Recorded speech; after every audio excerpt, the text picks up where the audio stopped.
Class 10th विज्ञान के paper का पूरा सल्यूशन, सभी 20 बहुविकल्पी प्रश्नों का सल्यूशन, सभी न्यूमेरिकल का सल्यूशन और सभी केमिस्ट्री में रिएक्शन का सल्यूशन आपको इसी वीडियो में मिलने वाला है और आप सभी लोग अपना आंसर मिला लीजिए। तो बच्चों चलो वीडियो की शुरुआत करते हैं। तो हम सबके सामने जो है ये पहला प्रश्न देखिए, बिना किसी देरी के हम यहाँ पर आप सबके सामने लेकर आए हैं। पहला प्रश्न है कि किसी लेंस से वस्तु का प्रतिबिंब आभासी, सीधा और वस्तु से छोटा बनता है। तो देखिए आभासी प्रतिबिंब बनाएगा, सीधा बनाएगा और वस्तु से छोटा प्रतिबिंब बनाएगा। तो ऐसा कौन सा लेंस करता है? तो लेंस में देखिए समतल लेंस तो होता नहीं, उत्तल लेंस, उत्तल और अवतल होता है। तो उत्तल में वास्तविक प्रतिबिंब बन जाता है, इसमें आभासी बोला तो आपका कौन सा जवाब सही हो जाएगा? अवतल लेंस। ठीक, आई होप कि आपको यह बात बेहतर समझ में आई बच्चों। ठीक, दूसरा हमारा यहां पर प्रश्न है कि एक गोलीय दर्पण के वक्रता केंद्र तथा ध्रुव के बीच की दूरी 20 सेंटीमीटर है। तो भैया गोलीय दर्पण के वक्रता केंद्र और ध्रुव के बीच की जो दूरी होती है उसे हम उसकी क्या बोलते हैं? तो उसे हम उसकी त्रिज्या बोलते हैं। ये कितना है आपका? 20। और हमें फोकस दूरी निकालना है तो F बराबर क्या फार्मूला होता है? R/2 यानी 20/2। तो 20 का आधा कितना होता है? 10। तो 10 अगर ऑप्शन में है तो सही होगा। तो ऑप्शन नंबर दूसरे में यहाँ पर 10 दिया गया था और ये आपका क्या हो जाएगा? सही जवाब हो जाएगा।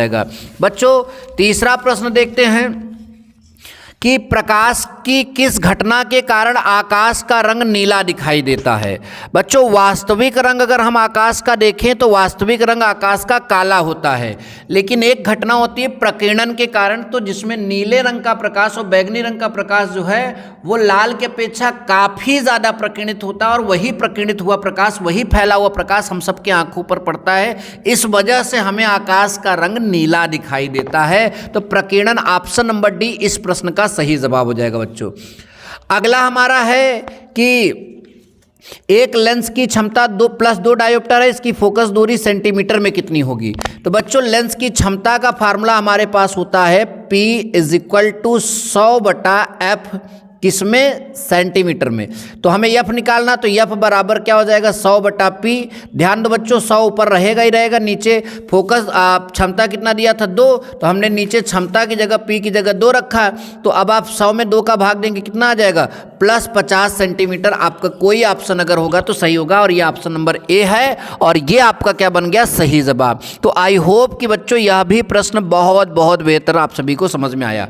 अच्छा, नंबर नेक्स्ट है कि फ्यूज को निम्नलिखित घरेलू विद्युत वितरण के किस तार के श्रेणी क्रम में जोड़ा जाता है? तो बच्चों जो फ्यूज होता है उसको जीवित तार से जोड़ते हैं, क्योंकि फ्यूज जीवित तार में लगता है ना। अगर लाइन तेज होगी, धीरे होगी तो जो वो कट कर मतलब कि वो गल कर अलग हो जाता है, मतलब सर्किट को अलग कर देता है पूरे उसके आगे जो है। तो आप सभी को मालूम है कौन सा तार होगा? जीवित। अंग्रेजी में आप इसे लाइव वायर कर सकते हैं। तो लाइव वायर में जो है हम जोड़ते हैं, याद रखिएगा। अगला क्वेश्चन बच्चों हमारा है कि शक्ति, कार्य और समय के मात्रक जो हैं हमारे x1, x2 और x3 से प्रदर्शित हैं। तो कौन सा संबंध सही होगा?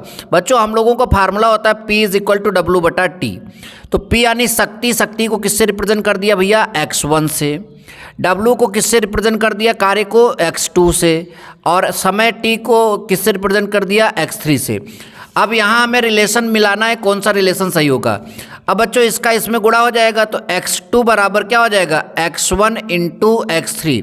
तो x2 बराबर x1 × x3 हमारा यहाँ पर आ रहा है। तो क्या ऐसा कोई ऑप्शन है x2 के बराबर x1 × x3? तो ये ऑप्शन नंबर बी में है, जो कि आपका क्या हो जाएगा? करेक्ट जवाब हो जाएगा। बच्चों अगला प्रश्न है, एक चालक में 10 एम्पियर की धारा प्रवाहित होती है, इसके संगत 2 सेकंड में प्रवाहित होने वाले आवेश की मात्रा। तो भैया हमारा धारा का फार्मूला होता है I = Q/T। आवेश ज्ञात करना है तो क्या हो जाएगा? IT। अब देखो धारा कितना है? 10 एम्पियर है, तो यहाँ पर आप 10 रख दीजिए और समय हमारा कितना है? 2। तो यहाँ पर 2 रख दीजिए, तो 10 दूना कितना होता है? 20। 20 कूलाम का आवेश आपका यहाँ पर ऑप्शन नंबर सी में है, जो कि सही जवाब बनेगा। अब बच्चों नेक्स्ट क्वेश्चन हमारा प्लास्टर ऑफ पेरिस का सूत्र है।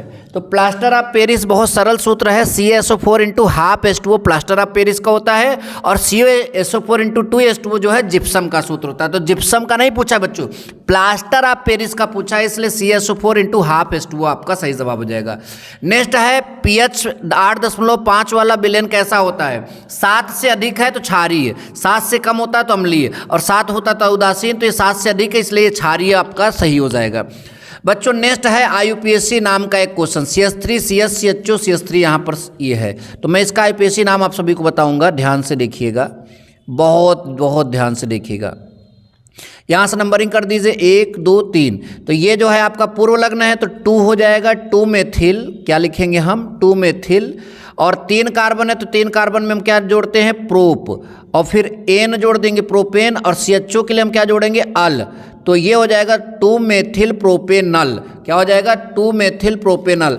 ऐसा कोई ऑप्शन होगा तो सही हो जाएगा, तो 2 मेथिल यहाँ पर प्रोपेनल, इसमें जो है प्रोपेनाल लिखा है, नल और नाल में फर्क होता है, ऑल OH के कारण होता है, तो ये ऑप्शन नंबर सी आपका क्या हो जाएगा सही जवाब होगा बच्चों, ध्यान देना। ठीक, अगला है बाह्यतम कोश में 7 इलेक्ट्रॉन रखने वाला तत्व, 7 इलेक्ट्रॉन है तो अष्टक कंप्लीट करने के लिए 1 इलेक्ट्रॉन ये त्यागेगा कि ग्रहण करेगा, तो आपका जवाब होगा कि 7 है, 8 करने के लिए तो ग्रहण करना पड़ेगा, और जो तत्व इलेक्ट्रॉन ग्रहण करते हैं उनको हम क्या नाम देते हैं अधातु, क्या नाम देते हैं अधातु, और जो त्यागते हैं उनको नाम देते हैं धातु, जो कुछ नहीं करते उनको नाम अक्रिय गैस देते हैं। तो यहाँ पर आपका इसका जवाब हो जाएगा अधातु, option number A. I hope कि बच्चों यह प्रश्न भी बहुत बेहतर आप सभी को समझ में आया।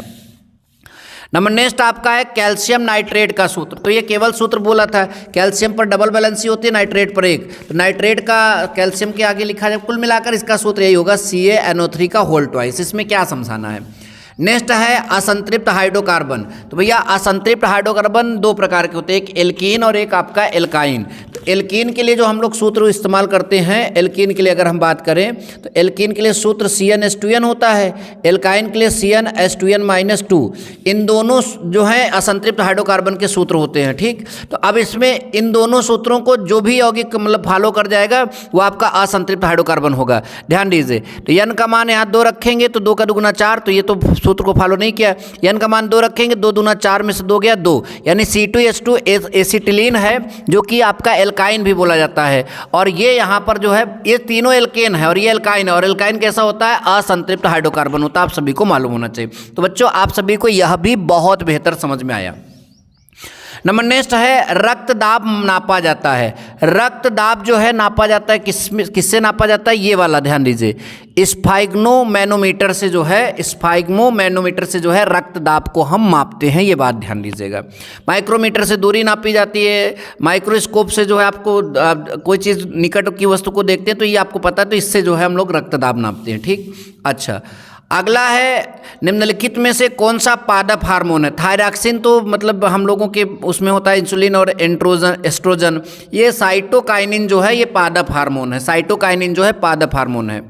बच्चों इसमें मुझे थोड़ा डाउट था, मैंने इसमें देखा तो गुड़हल और सरसों दोनों हमको दिखा रहा था, आप इसको क्लियर कर लीजिएगा बुक से। ठीक, इसको क्लियर कर लीजिएगा। पुनर्जनन का उदाहरण हाइड्रा, हाइड्रा में जो है बच्चों पुनर्जनन होता है, हाइड्रा एक ऐसा मतलब कि आपका पौधा है जिसमें पुनर्जनन होता है, ध्यान दीजिएगा। ठीक, ओजोन परत का क्षरण निम्नलिखित में से किसके कारण होता है? तो क्लोरोफ्लोरोकार्बन, क्लोरोफ्लोरोकार्बन जो है ओजोन परत को काफ़ी जो है नुकसान पहुंचाती है बच्चों, ध्यान देना। ठीक, क्लोरोफ्लोरोकार्बन। अच्छा बच्चों आगे भी प्रश्न है, प्राकृतिक पारितंत्र है, प्राकृतिक मतलब जिसको हम मनुष्यों ने नहीं बनाया, अपने आप बनाया, उसको प्राकृतिक बोलेंगे। गमला अपने आप बनाया है, ये तो हम बनाए। जल जीवशाला जो है इसको भी हम लोग बनाते हैं, खेत जो है इसको भी हम ही लोग बनाते हैं, वन जो है हम लोगों ने नहीं बनाया, इसलिए प्राकृतिक पारितंत्र का जो आपका ऑप्शन होगा ऑप्शन नंबर डी में जो है ये सही हो जाएगा। नंबर नेक्स्ट, आहार श्रृंखला में उत्पादक जो है हरे पेड़ पौधे होते हैं, चूहा खरगोश बिल्ली तो नहीं हो सकता, तो हरे पौधे और नील हरित शैवाल जो हैं आपके आहार श्रृंखला में उत्पादक का कार्य करते हैं। तो बच्चों आप सभी को यह बहुत बहुत बेहतर से समझ में आ गया। अगला आपका है, इस प्रश्न को भी मैं बताना चाहूँगा, 4 नंबर का प्रश्न है डिस्क्रिप्टिव क्वेश्चन में। वर्णनात्मक प्रश्न में दृष्टि दोष किसे कहते हैं? तो बच्चों आप सभी को मालूम होगा कि दृष्टि दोष क्या है। जब मनुष्य के दृष्टि में जो है देखने में प्रॉब्लम होती है, यानी जब वो जो है निकट के और दूर की वस्तुओं को जो है देखने में उसको क्या होती है, दिक्कत होती है, तो इसे हम बोलते हैं कि मनुष्य में क्या उत्पन्न हो गया, दृष्टि दोष। यानी उसकी समंजन क्षमता जो है अनियमित हो जाती है, तो उसमें दोष उत्पन्न होता है, उसी को हम दृष्टि दोष कहते हैं। यानी समंजन क्षमता जब क्षीण हो जाएगी तो जो दोष उत्पन्न होता है उसको दृष्टि दोष कहते हैं। यहाँ पर 3 व्यक्तियों के लेंस मतलब दृष्टि दोष के निवारण हेतु लेंस का मतलब कि नाम लिखना है। पी को निकट की वस्तु देख पाता है, पी निकट की वस्तु देख पाता है, तो निकट की वस्तु देख पाता है और दूर की नहीं देख पाता, तो आपको पता होना चाहिए। तो निकट देख पा रहा है और दूर का नहीं देख पा रहा है, इसका मतलब निकट दृष्टि दोष है। और निकट दृष्टि दोष के निवारण हेतु हम लोग जो है कौन से लेंस का प्रयोग करते हैं, अवतल लेंस का। और ये दूर का देख पाता, निकट का नहीं, तो दूर दृष्टि दोष है इसमें, यानी इसके निवारण हेतु हम कौन सा लेंस यूज करेंगे, उत्तल लेंस का यूज करेंगे। और ये जो है ना तो दूर का देख पाता है ना ही निकट का देख पाता है, यानी इसमें जरा दूरदर्शिता है। इसमें जो है द्विफोकसी लेंस यानी उत्तल अवतल दोनों लेंसों का प्रयोग किया जाएगा। तो आई होप बच्चों ये भी आपको बहुत अच्छे समझ में आ गया। अगला हमारा जो है जल और कांच में प्रकाश की चाल दिया है, तो अपवर्तनांक हमको यहाँ पर ज्ञात करना है। अपवर्तनांक जल में प्रकाश की चाल जो है बच्चों ध्यान समझो, हम VW से मान लेते हैं और ये कितना दिया है, देखो ध्यान से। जल में प्रकाश की चाल को हमने VW से माना और ये आपका दिया है, ये आपका वहाँ पर दिया है 2.25 × 10⁸ और कांच में प्रकाश की चाल को हमने VG से माना तो 2 × 10⁸ मीटर प्रति सेकेंड। तो अपवर्तनांक ज्ञात करना है, पानी के सापेक्ष जो है कांच का अपवर्तनांक ज्ञात करना है, पानी के सापेक्ष कांच का अपवर्तनांक। तो WNG फार्मूला होता है W में प्रकाश की चाल ये और बटा पानी में प्रकाश कांच में प्रकाश की चाल। तो देखो इसका मान ऊपर है और इसका मान नीचे, 10⁸ से 10⁸ कैंसिल हो जाएगा, 2.25 बटा नीचे 2। तो अब आप इसको 2 से भाग दीजिए यहाँ पर, तो 2 × 1 = 2, फिर 2 × 1 = 2, 2 दूना 4 और वहाँ पर ये। तो ये जो है आपका किसका आ गया अपवर्तनांक, पानी के सापेक्ष कांच का। अब वायु के सापेक्ष कांच का निकालना है, तो वायु के सापेक्ष ANG हो जाएगा। तो एयर में प्रकाश की चाल C और G में प्रकाश की चाल VG। तो C का वैल्यू होता है 3 × 10⁸ और ये कांच में प्रकाश की चाल अभी आपने यहाँ लिखा है 2 × 10⁸। 10⁸ से 10⁸ कैंसिल होगा, 3 में 2 का भाग देंगे तो 1.5, यानी उसका 1.125 आएगा और इसका जो है 1.5। तो इस तरह से अगर आप इतना हल किए होंगे तो आपको पूरा का पूरा 4 नंबर जरूर मिला होगा बच्चों।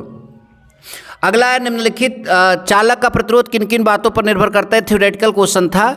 और प्रतिरोध का मान कितना होगा यदि उसी पदार्थ की तार की लंबाई 2 गुनी कर दी जाए। तो अगर आप 2 गुनी कर देंगे और त्रिज्या आधी, तो इसका जो है वैल्यू आपको यहाँ पर निकालना है। इसको आप विशिष्ट प्रतिरोध के कंसेप्ट से अगर आप लगाएंगे तो ये हो जाएगा, ठीक। अगला आपका जो है यहाँ पर निम्नलिखित नियमों का उल्लेख जो है नामांकित चित्र से करिए और निम्नलिखित की सहायता से किस भौतिक राशि की दिशा निर्धारित की जाती है वो आप बताइए। और यहाँ पर जो है इनमें प्रत्येक तार का नाम, कार्य तथा आवरण का रंग क्या होता है इसके बारे में आप यहाँ पर बताना है। तो ये 6 नंबर का क्वेश्चन था, आई होप कि आपने इसको किया होगा। आइए एथेनॉल के 2 रासायनिक गुणों को हम समीकरण सहित बता देते हैं। तो एथेनॉल का पहला गुण है कि आप उसका दहन कर दीजिए। अगर आप उसका दहन करते हैं तो क्या बनेगा, CO2 बनेगा, H2O बनेगा, ऊष्मा और प्रकाश बनेगा और रिएक्शन बैलेंस कर लीजिएगा। तो पहला तो ये हो गया। और दूसरा एथेनॉल जो है ध्यान से समझिए, एथेनॉल की क्रिया अगर हम CH3COOH यानी एसिटिक अम्ल से करते हैं तो यहाँ पर वाटर निकल जाएगा, यानी इसका H और इसका OH मिलकर वाटर निकल जाएगा और आपका बनेगा क्या, यहाँ पर बनेगा CH3COO और ये आपका C2H5। तो ये एथेनॉल की 2 प्रॉपर्टी होगी, आप सभी ने समझा। एसिटिक अम्ल के 2 रासायनिक गुणों की बात करें तो एक तो ये देखिए एसिटिक अम्ल जो है एथेनॉल से क्रिया कर लेगा, एक तो यही एसिटिक अम्ल का भी रासायनिक गुण हो गया। और दूसरा अगर हम एसिटिक अम्ल की बात करें रासायनिक गुणों में तो दूसरा एसिटिक अम्ल जो है एक एसिड है, ये किसी बेस से क्रिया करेगा, धातु कार्बोनेट से क्रिया करेगा तो लवण जल और कार्बन डाइऑक्साइड बन जाएगा। देखिए यहाँ से जो है इतना लवण बन जाएगा, H उससे जल बन जाएगा और CO2 निकल जाएगी, ठीक। तो ये 2 बेसिक रिएक्शन लिखने थे, बहुत ही सरल है। द्वि अपघटन अपक्रिया आप सभी को मालूम है कि जिसमें जो है आयनों का आदान प्रदान हो जाता है। द्वि अपघटन अपक्रिया उदासीनीकरण अपक्रिया, अम्ल और क्षार आपस मिलकर लवण और जल बनाते हैं, उसको हम उदासीनीकरण अपक्रिया कहते हैं। बच्चों आगे क्वेश्चन आया था पीएच मान पर टिप्पणी लिखना था, ऑक्सीकरण अपक्रिया पर लिखना था, दहन अपक्रिया पर। आई होप कि आपने इसको ज़रूर किया होगा। फिर क्वेश्चन था कि ब्लीचिंग पाउडर का जल शोधन में उपयोग, प्लास्टर ऑफ पेरिस से जिप्सम प्राप्त करने का जो है आप प्लास्टर ऑफ पेरिस की जल से क्रिया करा देंगे, ठीक, जिप्सम बन जाएगा। संक्षारण का को उदाहरण द्वारा समझाइए, तो ये क्वेश्चन आपने किया होगा। उसके बाद जो है ये बायोलॉजी का है, तो बायोलॉजी का आंसर लिख लिख कर बताना होगा। तो आई होप कि आपने ये भी किया होगा, ठीक, ध्यान दीजिए। आगे ये भी क्वेश्चन आए थे आप सभी के, बहुत सरल क्वेश्चन थे। मानव मस्तिष्क की रचना और क्रियाविधि का वर्णन करिए और पारितंत्र में ऊर्जा प्रवाह का सचित्र वर्णन कीजिए। तो आई होप कि आप सभी ने इन क्वेश्चनों को जरूर हल किया होगा। मिलेंगे नेक्स्ट वीडियो में। Thank you so much. जय हिंद, वंदे मातरम।